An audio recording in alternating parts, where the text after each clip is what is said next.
چین سے نہیں بیٹھ سکے گا, اور جب 1-2 سال کے بعد اگر کوئی بھی ایسی چیز ہو گئی تو پھر کوئی 2 لاکھ بندے لے کر اسلام آباد میں آ جائے گا اور اس وزیر اعظم کو وزیر اعظم ہاؤس سے باہر نکال دے گا. تو یہ معاملہ پیپلز پارٹی ہو یا نون لیگ ہو کوئی افورڈ نہیں کر سکتی. ان کا معاملہ یہ ہے کہ یہ ایک پریشر بنائے رکھنا چاہ رہے ہیں کہ عمران خان پر پریشر برقرار رہے تاکہ ان پر کیسز کے حوالے سے کوئی ان کو ریلیف مل سکے. اور پیپلز پارٹی تو پیچھے شاید اس حوالے سے یہ امید بھی لگائے بیٹھی ہے, اور پیپلز پارٹی کا جو نرم رویہ ہے وہ اس کا ثبوت ہے کہ پیپلز پارٹی کچھ بارگیننگ کرنا چاہتی ہے. پیپلز پارٹی کی مفاہمت, یہ مت سوچیں کہ وہ مفاہمت صرف پولیٹیکل پارٹیز کے لیے تھی, بلکہ پیپلز پارٹی کی وہی مفاہمت والی سیاست اسٹیبلشمنٹ کے ساتھ بھی کافی عرصے سے چل رہی ہے.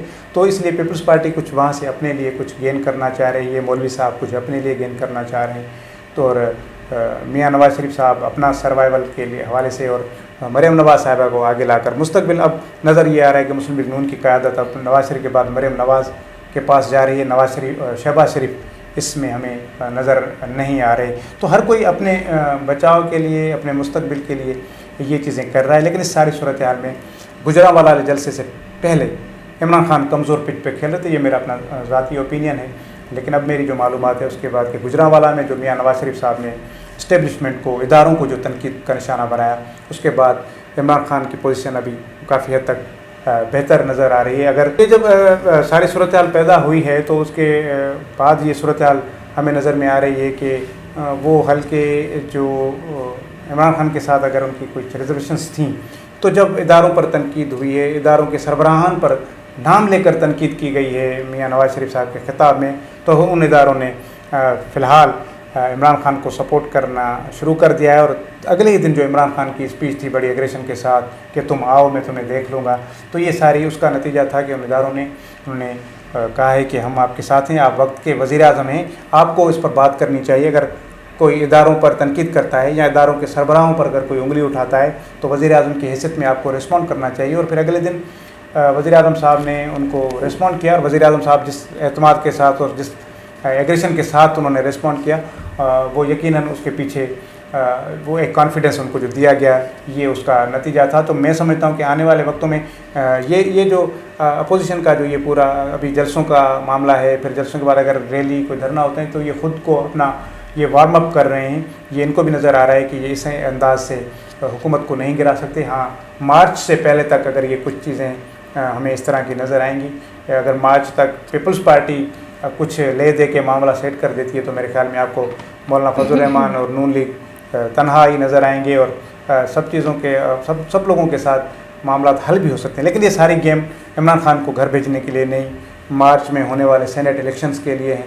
سینیٹ الیکشن ہر کوئی اپنے بچانا چاہ رہا ہے, کیونکہ اگر اس سیٹ اپ میں یہ جو موجودہ اسمبلیاں چل رہی ہیں اس میں اگر سینیٹ کے انتخابات ہوتے ہیں تو سینیٹ کے اندر پی ٹی آئی کی اکثریت ہو جائے گی, اور پھر ان کے لیے قانون سازی جو ابھی تک بہت بڑا مشکل مرحلہ رہا ہے پی ٹی آئی کی, کیونکہ سینیٹ میں ان کی اکثریت نہیں ہے, اپوزیشن کی جماعتیں وہاں اکثریت میں, تو قانون سازی میں ان کو بڑے ایشوز ہوتے تھے.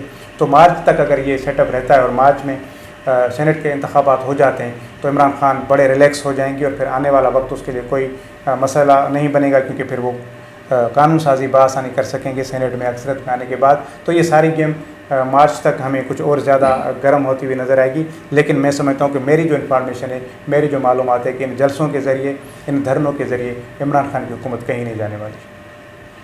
اچھا زہیب صاحب, آپ کا بہت بہت شکریہ. ہمیں حیدرآباد سے ویڈیو لنک پہ سینئر صحافی و تجزیہ نگار وہاب منشی صاحب نے جوائن کیا ہے, اب ہم ان سے بھی بات کرتے ہیں. جی وہاب منشی صاحب, آپ کو میں اپنے شو میں خوش آمدید کہتی ہوں. اچھا, کراچی میں پی ڈی ایم کا ایک طرف پاور شو ہوا اور دوسری طرف کیپٹن صفدر کی گرفتاری پر اپوزیشن کا رد عمل سامنے آیا ہے, تو آپ کا اس بارے میں کیا موقف ہے؟ دیکھیں, بنیادی طور پہ بات یہ کہ کل جو پاکستان پیپلز پارٹی, مسلم لیگ نواز, اور آپ یہ سمجھیں کہ کل جو پی ڈی ایم نے جو ایک شو کیا ہے وہ یقیناً ایک بہت زبردست ایک شو تھا, مگر اس شو سے اثرات کیا نکلتے ہیں, پاکستان کی کیا اکنامیکل سچویشن جو ہے بہتر ہوتی ہے نہیں ہوتی ہے, ملک کی صورتحال کیا ہوتی ہے, اور ملک جس طرح میں سمجھ رہا ہوں کہ ملک اس وقت انارکی کی طرف جا رہا ہے. پاکستان میں اس وقت سب سے بڑا مسئلہ جو ہے وہ معیشت کا ہے, اکنامیکل کرائسس ہے, بزنس ملک کا بالکل تباہ ہے, غریب آدمی کے لیے چینی مہنگی ہو چکی ہے, آٹا اس کے بس سے نکل چکا ہے. تو اس صورتحال میں آپ کیا یہ نہیں سمجھتے کہ یہ جلسے جلوس اور زیادہ انارکی پیدا کریں گے؟ بنیادی مقصد صرف ایک ہے اس وقت کہ وہ پولیٹیکل پارٹیز کے سربراہ اپنی اپنی قیادتوں کو بچانا چاہتے ہیں. اور آپ دیکھیں کہ گجرانوالہ میں جو میاں نواز شریف صاحب کی جو اسپیچ تھی, میں سمجھتا ہوں سیاستدان پہ, کسی بھی سیاستدان پہ آپ تنقید ضرور کریں, وزیر اعظم پاکستان پہ تنقید کریں, اس کی پالیسیوں سے آپ اختلافات رائے رکھیں, اس میں کوئی دو رائے نہیں ہے کہ حکومت پی ٹی آئی کی مکمل طور پہ ناکام ہوتی جا رہی ہے. لوگوں کو جو خواب دکھائے گئے تھے خواب پورے نہیں ہو رہے.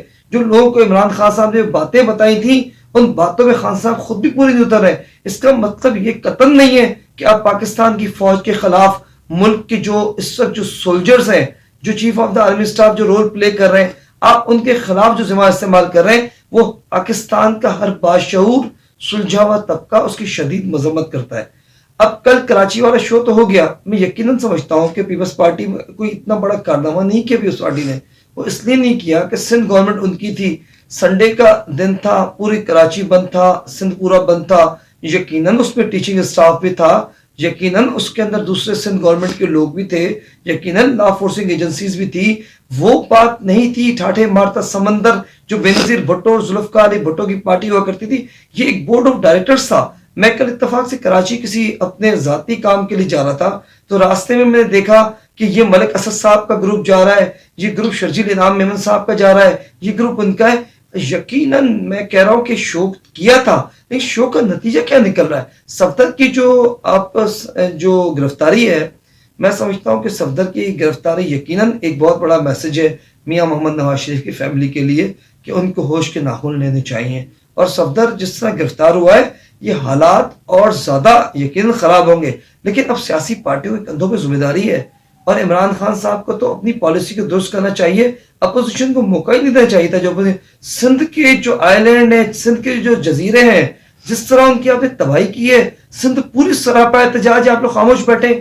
آپ کو صدر عارف علوی صاحب کو لے کے پرائم منسٹر پاکستان عمران خان کے سر پہ کوئی جوں بھی نہیں ہل رہی ہے, اور وہ کوئی مطلب ان کو کوئی احساس نہیں ہو رہا. میں تو کہتا ہوں پاکستان کے ادارے, سپریم کورٹ پاکستان اس چیز پہ اسٹینڈ لے اور میدان پہ آئے, کھل کے ان کو کہے کہ نہیں, جو سندھ کی چیز ہے سندھ کی ہے, جو بلوچستان کی ہے بلوچستان کی ہے. آپ صوبوں میں تفرقہ کیوں پیدا کر رہے ہیں, صوبے کے لوگوں میں کیوں پیدا کر رہے ہیں؟ بنیادی بات کو سمجھیں, پاکستان کی سلامتی ہے تو سب کچھ ہے, پاکستان نہیں ہے تو کچھ بھی نہیں ہے.